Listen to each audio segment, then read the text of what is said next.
Skoda, ఆడి, Benz కార్లు కానీ ఇప్పుడు గంజి నీళ్లకు కూడా చెల్లవు. కారణం తుప్పుపట్టి మూలకు చేరాయి. ఒకటి కాదు రెండు కాదు, వందల సంఖ్యలో వాహనాలు ఎందుకు పనికి రాకుండా పోయాయి. చిత్తూరు జిల్లాలో ఈ వాహనాల కథ ఏంటి, వీటికి ఎర్ర దొంగలకున్న లింక్ ఏంటి ఇప్పుడు చూద్దాం.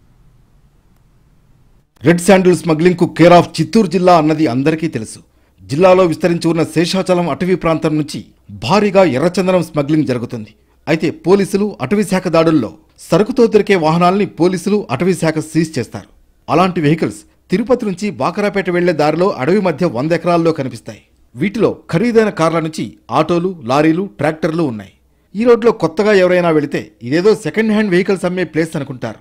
అలాగే తిరుపతిలోని కపిలతీర్థంలోకి వెళితే అక్కడ అటవీ శాఖ కార్యాలయం సమీపంలో వేలాది వాహనాలు ఉంటాయి. అవి కూడా ఇలా సీజ్ చేసినవే.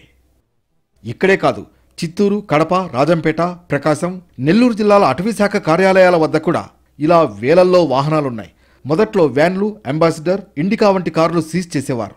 తర్వాత ఎర్ర దొంగలు తెలివి మీరిపోయి ఖరీదైన కార్లలో స్మగ్లింగ్ చేసి అడ్డంగా దొరికిపోయారు. ఇలా స్వాధీనం చేసుకున్న వాహనాల విలువ 100 కోట్ల రూపాయలు ఉంటుంది. కానీ ఏం లాభం?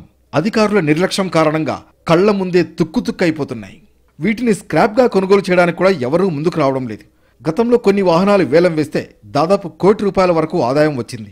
తిరుపతి పరిధిలో మిగిలినవి కూడా వేలం వేస్తే 10 కోట్లకు పైగానే ఆదాయం వస్తుందని అంచనా వేస్తున్నారు. అయితే సమయానికి వేలం వేయకపోవడం వల్ల ఖరీదైన వాహనాలు ఎందుకు పనికి రాకుండా పోయాయి.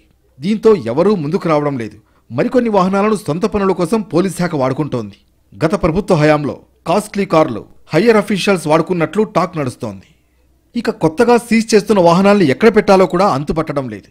వీలైనంత త్వరగా వీటిని వేలం వేస్తే ప్రభుత్వానికి ఎంతో కొంత ఆదాయం వచ్చే ఛాన్స్ ఉంది. లేదంటే మొత్తం మట్టిపాలై ఎందుకు పనికి రాకుండా పోయే ప్రమాదం ఉంది.